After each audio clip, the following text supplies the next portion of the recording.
90 साल के पिता को बेटे को 10,000 रुपये पर मंथ मेंटेनेंस देने का आदेश हुआ है। बहस करना नहीं चाहते, आपके हिसाब से पिताजी जो 90 वर्षीय बुजुर्ग है उनको पैसा दे नहीं रहा है, और जब हम बहस करके कहते हैं तो यहाँ से खिसक जाए। तो आप हमारी बात छोड़ दीजिए, न्याय सिर्फ पिटिशनर के लिए होता है कि रिस्पोंडेंट के लिए भी होना चाहिए? 90 वर्षीय बुजुर्ग जो कि कभी भी, जहां तक कोई अपवाद ही ना हो, फिजिकली कभी भी स्ट्रांग नहीं होते, राइट? उनकी परिस्थिति एक छोटे से बच्चे जैसे, मतलब डिपेंडेंसी के कारण बता रहा हूँ, एक्सपीरियंस और नॉलेज की बात नहीं कर रहा। जैसे एक छोटा बच्चा अपने माँ बाप के ऊपर डिपेंडेंट वर्ड भी रिश्तों में नहीं आना चाहिए, वैसे एक 90 वर्षीय पिता की स्थिति होती, ठीक है ना? क्या वो मेहनत मजदूरी कर सकता है क्या अपवाद को छोड़ के? क्या वो अपना लिए कमा सकता है क्या? जिसने जिंदगी भर कमा के बेटे को खिलाया बड़ा किया और बेटा आज छोड़ दे और फिर बहस करने के भी कहा जाए तो खिसक जाए, क्या करें? करना चाहिए। न्याय अगर सिर्फ वादियों के लिए है तो प्रतिवादी कहाँ जाए?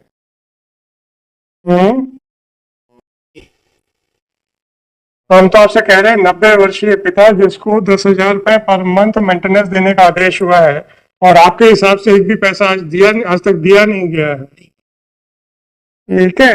उसने पता नहीं कैसे आपको जो भी आपने फीस ली होगी उसका अरेंजमेंट किया होगा, और हम बहस ना सुने। तो बता दीजिए, आज बहस होगी, नहीं तो आज फिर जो होना हो जाएगा, कोई बात नहीं सर। इसमें एक छोटा सा पिता है, 90 वर्षीय है, कोई अनजान व्यक्ति नहीं है, आपका अधिकार है, कर्तव्य है, इसके ऊपर कोई बात नहीं करेंगे। अगर आप अपने पिता को 10,000 रुपये महीना देते भी हैं तो किसी अनजान व्यक्ति को नहीं दे रहे हैं, ये वही व्यक्ति है जिसने आपको ना सिर्फ पैदा किया, आपकी हर खुशी के लिए अपना जीवन न्यौछावर कर दिया, है ना? ये आजकल व्हाट्सएप के ऊपर बड़ा आता है कि माता के त्याग के बारे में बहुत बात होती है, पिता के बारे में कोई बात नहीं करता। आजकल आता है, मेरा कोई कुछ नहीं कहना उसके ऊपर, व्हाट्सएप के ऊपर जो व्यूज है सब है। लेकिन वो दिन रात मेहनत करके बाहर अफसरों की, कनिष्ठों की डांट के, डांट खा के, मेहनत करके कमा के लाता है, आप लोगों को उस पैसे से जो कि उसने अपनी मेहनत से कमाए थे आप लोगों के ऊपर खर्च करता है, और आप लोग कहते हैं कि जब पैदा किया है तो जिम्मेदारी भी तुम्हारी है। पिता धूप में जलता है, माता चूल्हे में जलती है, जब जाके संतान पलती है। हाँ वही है। पिता पिता की जिम्मेदारी है कि पैदा किया है तो उसको पैरों पे खड़ा करे। बिल्कुल। अब आपके दूसरे भाई भी हो सकते हैं, जी है। हम फिर खो खो का खेल क्यों खेलते हैं कि पिताजी को फेंक के छोटे भाई की तरह, छोटा मझले भाई की तरह, मझला बड़े भाई की तरह, पिताजी बस एक फुटबॉल बन जाते हैं जो ठोकर खाते रहते हैं हर एक से। उसमें से किसी एक बच्चे को तो खड़े होना चाहिए, कोई फर्क नहीं पड़ता भैया, तेरे को नहीं पालना है, तेरे को सपोर्ट नहीं करना है, कोई बात नहीं। हम पिताजी को पालने के लिए, पूरा सपोर्ट करने के लिए, उन्हें आंखों में बैठाने के लिए तैयार है, इसमें कोई दो मत नहीं है। हमें अवसर मिले, हमने तो 97 का एप्लीकेशन लगाया सर वहां। क्या अब देखिए, आप कहते हैं हमारे घर में रहेंगे तब तो है ना? ठीक है, पिताजी नहीं आना चाहते, कोई बात। आप कहेंगे कि सर छोटे भाई के बरगलाने के ऊपर ऐसा है वैसा है, कोई बात नहीं। एक गाना है ना, या गीता सार क्या कहती है, कर्म किए जा फल की इच्छा मत करे इंसान, गाना भी बना हुआ है। हम इफ्स एंड बट्स अपनी जिम्मेदारी भी क्यों लगाते हैं? ये पूरे अध्यात्म या मोरालिटी का प्रश्न है, लीगल नहीं है। लीगल अभी हमने आपसे सुनना शुरू नहीं किया है।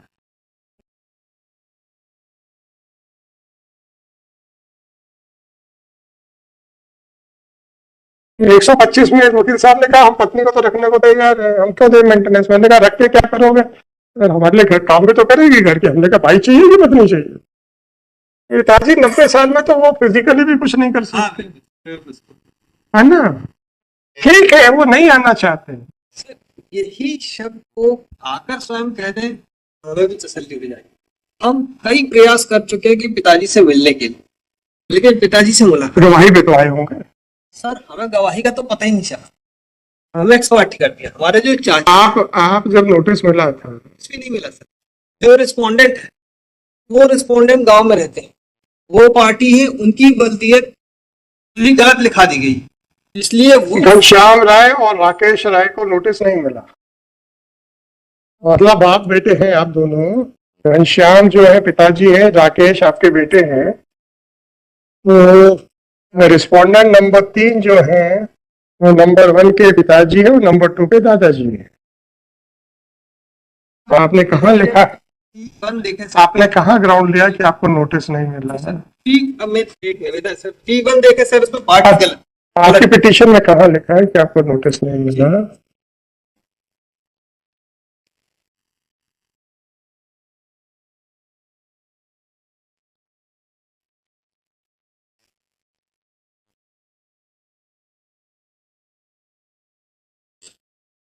D.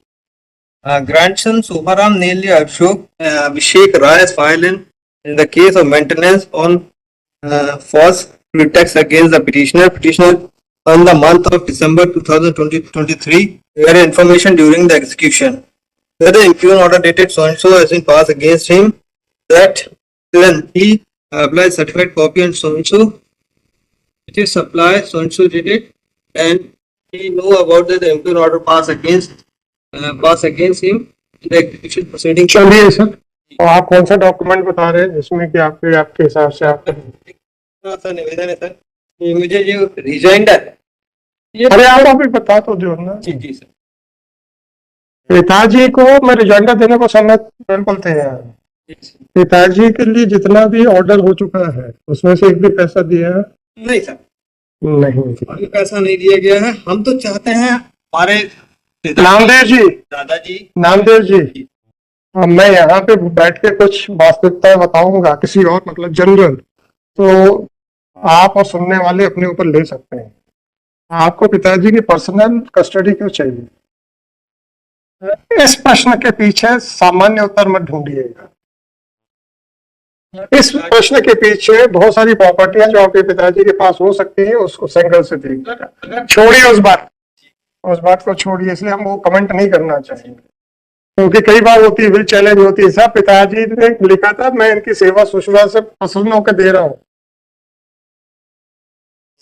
बहुत सारे सिविल डिस्प्यूट्स हैं, छोड़ो पिताजी की पर्सनल कस्टडी छोड़ो। तो अपने उस पर बताओ ये साहब वो आपका सर्विस नहीं हुई है, उसका कौन सा डॉक्यूमेंट है? सर यही है कि ये हमें एग्जीक्यूशन के थ्रू फुटवार ने लाके दी। अरे मेरे भाई सर्टिफिकेट कॉपी निकाली होगी ना आपने ऑडिट प्रोसीडिंग्स की? सर हमें ऑल ऑर्डर शीट्स, तो वो कॉपी निकलवानी है सर, वो निकल नहीं पाई है सर। फ्रेश फाइल करो। हम तो यही कहते हैं आधी अधूरी पिटीशन क्यों फाइल होती है सर? आधी अधूरी पिटीशन क्यों फाइल होती है?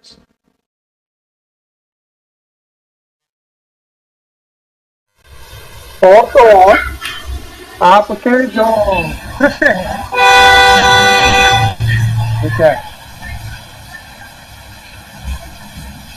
है?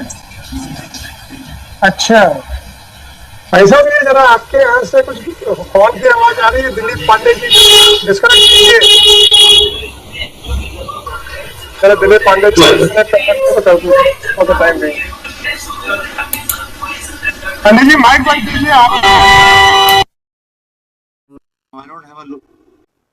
अब आप पेज नंबर 24 के सेकंड पैराग्राफ में, एक मिनट पंडित जी आता है, सेकंड पैराग्राफ पे है।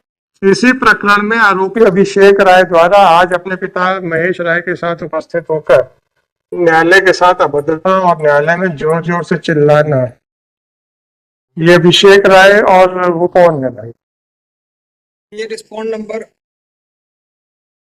ये रिस्पॉन्ड नंबर 4 है सर। पांडे जी, ये क्या तमाशा है? He has not been included as a party in this petition.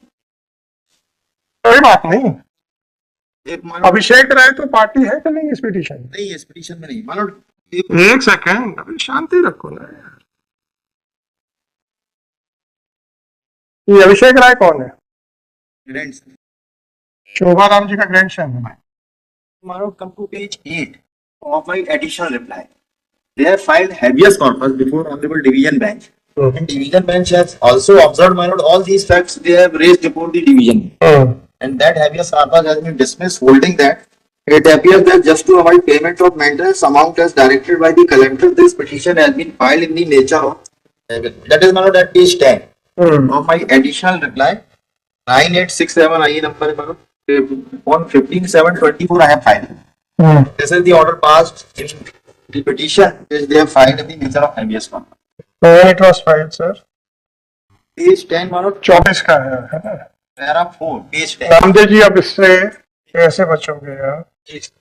ये सब की फैमिली मैटर है जिसको आपको ड्यूटी रेज करना है, आप उस मेंटेनेंस के लिए जो डिवीजन बेंच का ऑब्जर्वेशन, इससे कैसे बचोगे? ये सिर्फ हमने ये कि हमारे ग्रांट कैसा, अभी आपने कहा था ना हमें मिलने तो दो, यूज कराने के लिए।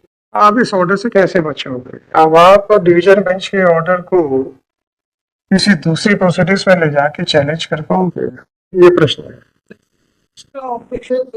मैं आज अगर ये लिखूं कि इनको मिलने दिया जाए तब तक मेंटेनेंस अमाउंट रोका जाता है, तो क्या ये डिवीजन बेंच का जस्ट कॉन्ट्रेरी नहीं हो जाएगा? तो मैं आपकी कस्टडी नॉन कस्टडी के ऊपर तो बात ही नहीं कर सकता। सिर्फ हमारा रीजन इतना था कि हमारी 97 की एप्लीकेशन में हमने कभी मुलाकात नहीं की दादाजी, कभी कोई बात नहीं ना, चाहते थे कि हमारे ग्रैंडफादर कोर्ट आए, उनको मुलाकात करें, साहब वो कैसे हैं क्या है, कोर्ट का पावर। अरे मेरे भाई कोई बात नहीं, जिंदा तो है ना। हमें तो कोई जानकारी नहीं है ना, हमें बात फोन पे होती है, बात ना मुलाकात होने देती है। मैं अब उसके ऊपर बात नहीं कर पाऊंगा ना, आप भी मेरी मजबूरी समझते। और पूरा मामला सर ये अभिषेक राय जो ग्रैंडसन मेरे भाई सब कुछ ठीक है, जब तक पिताजी जिंदा हैं तब तक ही तो हमको मेंटेनेंस देना है। जी आप पिताजी को फुटबॉल मत बनाओ भाई, सर कि बड़ा भाई देखेगा कि छोटा देखेगा कि मजला देखेगा। अभी फादर ने सर ये तहसीलदार नरसिंहपुर में लगा 178 के एप्लीकेशन लगाई, इसमें हमें छोड़ दी। और तो मैंने मुझे शक था, देखिए अरे देखो भाई, जो चीज मैं स्पष्ट नहीं बोल रहा था आ गई ना सामने। सर ये थोड़ा ऊपर भेज देना, ऊपर का देना है दोनों भाई साहब। ये आपके सबमिशन का रियल कॉज समझ में आ गया था मेरे को। यही प्रॉपर्टी विवाद है। नामदेव जी, अब आप ये बताइए कि ये बात को स्पष्टता बोलने के बजाय आपने एग्जांपल दे के बोला था ना कि इसके आशय यही दिख रहा है, जी सर। पिताजी एक बार सामने आ जाए सारी प्रॉपर्टी हम दबोचेंगे। हद हो गई है। और पिताजी भी हमारी बुआ के साथ रह रहे, मतलब अपनी बेटी के साथ, और अभिषेक उनका बेटा। कुछ भी हो, बेटी का अधिकार नहीं है, हाँ सर, है ना। अब आप ये देखिए नामदेव जी, लिफाफा देख के उसका मजमून समझने की कला है हमें कि नहीं? तो हमने आपको रियल कॉज बता दिया था इशारों में, तो कि अगर बाई चांस वो मेरा ओपिनियन गलत होता तो हम किसी के ऊपर आक्षेप कैसे लगा सकते हैं, इसलिए हमने उसको जनरल और इशारों में बात की थी। इसमें रियलिटी वही है। रियलिटी यही है सर। हाँ, तो इसमें भी आप छोड़ो, तहसीलदार के यहाँ जाके आपत्ति लगा दो। लगा दिया ना। सोहर का भी निर्णय आने वाला सर, वो अगर आपकी निकल जाती तो मैं सब कुछ दे दे दो, मेरे को दे दो, मैं अभी निपटा लेता हूँ इसको। अच्छा, अब आप कब दोगे पैसे ये बताओ। और सर एक चीज और, जो इसमें फिंगरप्रिंट्स अंगूठे का निशान लगा उसको अगर देखें सर, और तो सामने पलटेंगे सर ऑर्डर शीट, उसमें अगर अंगूठे का फिंगरप्रिंट देखें दोनों ही डिफरेंट। ओके नामदेव जी, मेरे जजमेंट से पेन नहीं है। कोर्ट को कभी भी सेक्शन 73 एविडेंस एक्ट का पावर एक्सरसाइज नहीं करना चाहिए। एक्सपर्ट है उसके सर। नहीं क्यों बता रहा हूँ। एक्सपर्ट जब करेगा तो आपको क्रॉस एग्जामिन करने का मौका मिलेगा। हमने जजमेंट में लिख दिया, आपको क्रॉस एग्जामिन करने का मौका नहीं है, वो भी तब जब हम स्पेशलिस्ट नहीं है। इसमें तो मेरा फिंगरप्रिंट्स के हम स्पेशलिस्ट हैं क्या सर? नहीं है ना। हम कैसे कह दें सर छोटा अंगूठा लगा दे दो, ये एप्लीकेशन में हमको छोटा अंगूठा दिख रहा है, और सर ये ऑर्डर शीट्स पे मेरे भाई, now the bag, the cat has come out of the bag. Okay, that the entire dispute is with regard to the property, and that is why you want that your father should stay with you. Now the cat has come out of the bag. So your request that your father is not residing with you, therefore you will not pay. That is mala fide. आपके भी intentions कुछ और हैं। Order पिता की संपत्ति को हड़पने के सब भाई बहनों के या एक आदमी के, जो भी हो, हड़पने के लिए सब तैयार हैं। उनको जिंदा रखने के लिए 2 जून की रोटी देने को कोई तैयार नहीं। जिसने कमाया, अपना खून पसीना बहा के जिसने संपत्ति बनाई, उसकी कोई कीमत नहीं है, उसकी संपत्ति की कीमत रह गई। ठीक, मैं तो इसमें एक निवेदन करूंगा सर, अगर इसको रिमांड बैक कर दिया जाए, मैं भी सुनने का अवसर मिले, तो आपने कोई डॉक्यूमेंट लगाया ही नहीं है क्या? अगर उसमें लिखना है हमें, तो नामदेव जी, एग्जीक्यूशन के समय हमें नामदेव जी, अगर एग्जीक्यूशन पे आपको पता चला है, या आप सर्टिफाइड कॉपी नहीं निकाल सकते थे? सर निकाली सर, कहाँ दो ना। अरे उसकी फैमिली रिपोर्ट की, प्रोसेस सर्वर की, निकालने के लिए सब कुछ बोला। नामदेव जी, आप तहसीलदार क्या हुआ है, एसडीओ क्या हुआ है, कलेक्टर क्या हुआ है, कमिश्नर क्या भी हुआ है, इसका मतलब आपके पास केस बहुत समय से है, और आप ये सलाह ना दें, ये मैं मान नहीं सकता। और आपकी सलाह पे भी पक्षकार ने अमल नहीं किया, तो पक्षकार जाने हम क्या करें। क्या हो गया जी पाराशर जी? Of the impugned order, it is specifically mentioned that the notices were issued by a registered post, but he has not received that notice, and in that it is written is clearly that लेने से इनकार किया टीप के साथ। He is saying that he has not received the notice, but in ठीक है, ऐसा है पाराशर जी, एक सलाह दूं, जब कोर्ट पक्ष में बोल रही हो ना, तो उसको छेड़ना नहीं चाहिए। sorry. अगर हमने प्रश्न पूछ लिए, जवाब एक का भी नहीं है आपके पास, इसी पैराग्राफ के 4 के बारे में प्रश्न पूछ लिए, एक भी प्रश्न का जवाब नहीं है आपके पास, मैं गारंटी दे रहा हूँ। पूछूं? बोला, मैं भी पूछ लेता हूँ, मुझे क्या पड़ेगा।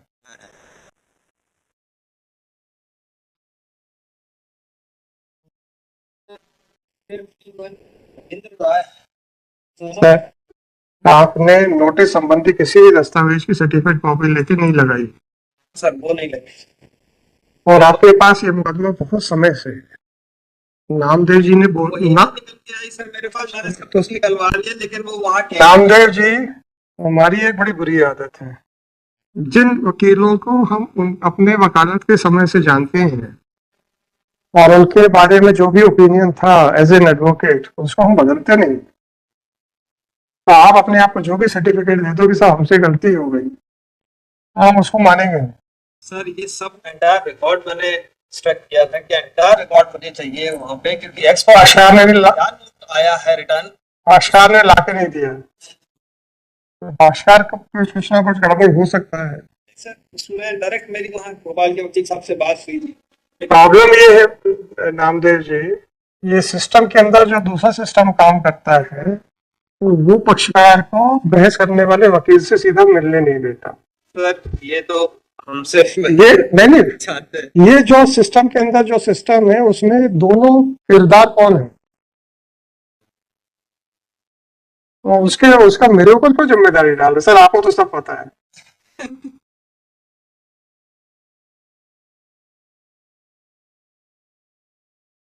और नुकसान किसको होता है? तो पक्षकार को अपने वकील साहब से मिलने नहीं दिया जाता है, क्योंकि अभी भी आपने ये नहीं कहा कि मैंने पक्षकार से कहा था, मैंने लोकल काउंसिल से कहा। मेरे पक्षकार से पक्षकार ने मुझसे कहा कि सर आप ही निकलवा दें। मैंने लोकल काउंसिल से बोला मेरे को पूरा रिकॉर्ड, आप वही चीज छूट गई जिस पर एक्सपर्टी हुआ, कि क्या रिटर्न नोट करके गया है वही चीज छूटी। और इसमें सर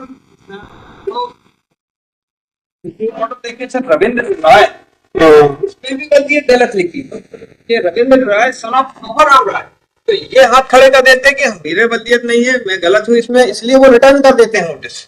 और हम रहते हैं गांव में तो हमें इन्फॉर्मेशन कोई नहीं, हमें जब फुटवार रोकते हुआ आया कि भैया ये वारंट है आपके, तो अब हमें जानकारी हुई, वो मैंने पैरा में कोटेड। चलो मैं देख, इसलिए मेरा एक छोटा सा निवेदन थे, या तो सर मुझे नहीं आपके डॉक्यूमेंट्स ले लेना, हम रेफर कर देंगे ना, उसमें क्या प्रॉब्लम। चलो